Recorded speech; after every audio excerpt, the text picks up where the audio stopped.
പാർക്കിങ്ങിനെ ചൊല്ലിയുള്ള തർക്കത്തിന് പിന്നാലെ പോലീസ് കള്ളക്കേസെടുത്തു എന്ന പരാതിയുമായി ഭിന്നശേഷിക്കാരനായ കായിക താരം പഞ്ചഗുസ്തി ചാമ്പ്യൻ ജോബി മാത്യുവിനെതിരെയാണ് പോലീസ് കേസെടുത്തിരിക്കുന്നത്. കളമശ്ശേരി ക്യാമ്പിലെ പോലീസ് ഡ്രൈവർ സരിൻ ദാസിനെ മർദ്ദിച്ചു എന്ന പരാതിയിലാണ് കേസ്. വിപിൻ സി വിജയൻ വിവരങ്ങളുമായി കൊച്ചിയിൽ നിന്ന് ചേരുന്നുണ്ട്. വിപിൻ, ഇത് ഈ പോലീസുകാരന്റെ പരാതി വ്യാജ പരാതിയാണ്, കള്ളക്കേസാണ് ഇപ്പോൾ എടുത്തിരിക്കുന്നതെന്ന വിമർശനം ഈ കായിക താരത്തിന്റെ കുടുംബം, ജോബി മാത്യുവിന്റെ കുടുംബം ഉയർത്തിക്കഴിഞ്ഞു. നേരത്തെ കസ്റ്റഡിയിലെടുക്കാൻ വീടിന് മുമ്പിൽ പോലീസുണ്ട് എന്ന വിവരം കൂടി വിപിൻ സി വിജയൻ പങ്കുവച്ചിരുന്നു. എന്താണ് പോലീസിന്റെ നീക്കം? കൂടുതൽ വിവരങ്ങൾ എന്താണ് ഈ ഘട്ടത്തിൽ ലഭ്യമാകുന്നത് വിപിൻ?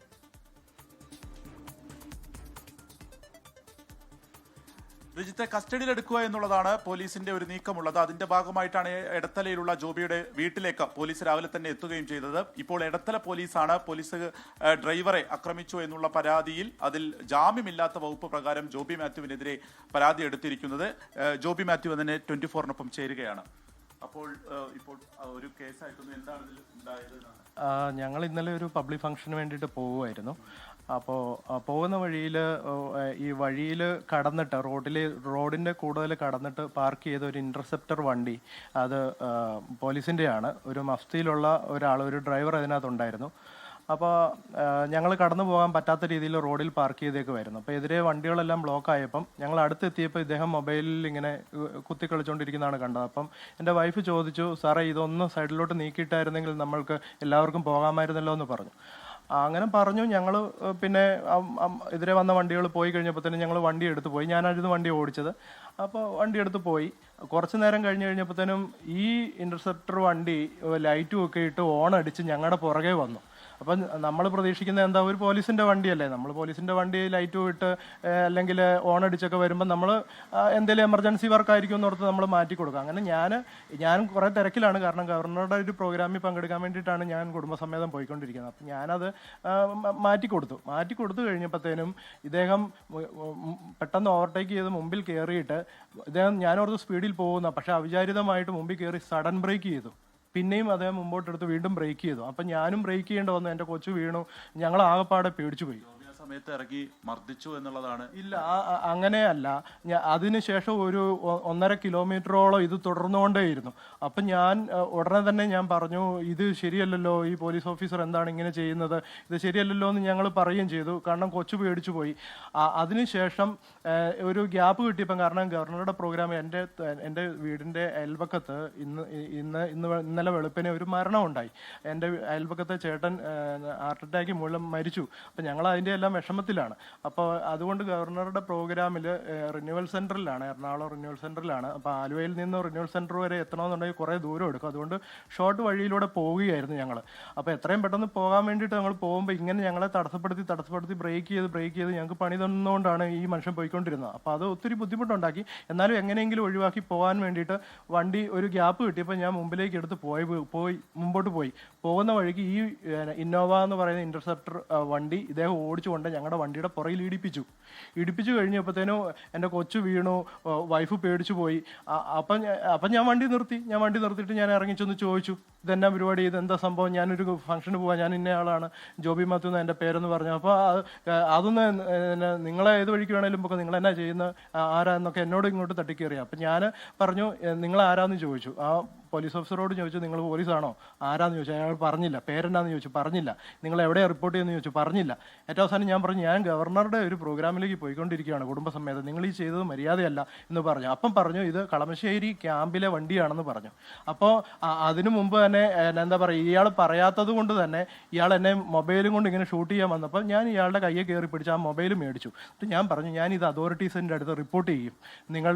നിങ്ങൾ റിപ്പോർട്ട് ചെയ്യുന്ന ആരാണോ നിങ്ങളുടെ അതോറിറ്റി, പോലീസ് ഓഫീസേഴ്സിൻ്റെ അടുത്ത് ഞങ്ങൾ റിപ്പോർട്ട് ചെയ്യും. ഇത് തൽക്കാലം എൻ്റെ കയ്യിൽ ഇരിക്കട്ടെ എന്ന് പറഞ്ഞ് ഞാൻ ആ മൊബൈൽ മേടിച്ച് പോക്കറ്റിലിട്ടു. ഇത് ഞാൻ അവിടെ നിങ്ങളുടെ അതോറിറ്റീസിനെ ഏൽപ്പിച്ചോളാം എന്ന് പറഞ്ഞു. ഞങ്ങൾ അതിവേഗം പിന്നെ ഗവർണറുടെ പ്രോഗ്രാമിൽ പോയി. ഞാൻ ആ വേദിയിൽ പങ്കെടുത്തു. അത് കഴിഞ്ഞ് പിന്നെ ആദ്യം പരാതി കൊടുത്താണല്ലോ, ഇന്നിപ്പോൾ കസ്റ്റഡിയിലെടുക്കാനോ തോന്നുന്നു, പോലീസ് രാവിലെ എത്തിയിട്ടുണ്ടല്ലോ. അത് വളരെ വിഷമകരമായിട്ടുള്ള ഒരു കാര്യമാണ്. കാരണം ഞങ്ങൾ ഈ ഗവർണറുടെ ഫംഗ്ഷൻ കഴിഞ്ഞിട്ട് ഞങ്ങൾ നേരെ പോയി കമ്മീഷണർ ഓഫീസിൽ പോയി. അപ്പം ഞങ്ങൾ നമ്മുടെ സുഹൃത്തുക്കളോട് വിളിച്ചു ചോദിച്ചു. അപ്പോൾ പറഞ്ഞു, ഇത് എന്താണെന്ന് സാഹചര്യം അറിയത്തില്ല. അപ്പം നമ്മളൊരു ജസ്റ്റ് ഒന്ന് ബ്രീഫ് ചെയ്തേക്കാൻ പറഞ്ഞു. അപ്പം ഞാൻ കമ്മീഷണർ ഓഫീസിൽ പോയി, ഞങ്ങൾ കുടുംബസമേതം പോയി, ഈ ഫോൺ അവിടെ ഏൽപ്പിച്ചു. എന്നിട്ട് ഞങ്ങൾക്കുണ്ടായ സംഭവങ്ങൾ പറഞ്ഞു. അപ്പോൾ അവർ ഞങ്ങളെ ആശ്വസിപ്പിച്ചു, സാരമില്ല, അത് ഞങ്ങൾ പറഞ്ഞ് സോർട്ട് ഔട്ട് ചെയ്തോളാം എന്ന് പറഞ്ഞു. ഞങ്ങൾ വീട്ടിലോട്ട് പോന്നു. പക്ഷേ ഇന്നലെ രാത്രിയിൽ എപ്പോഴോ ഒത്തിരി വൈകിയപ്പോഴാണ് അറിയുന്നത് ഇദ്ദേഹം വന്ന് FIR ക്രിയേറ്റ് ചെയ്തു.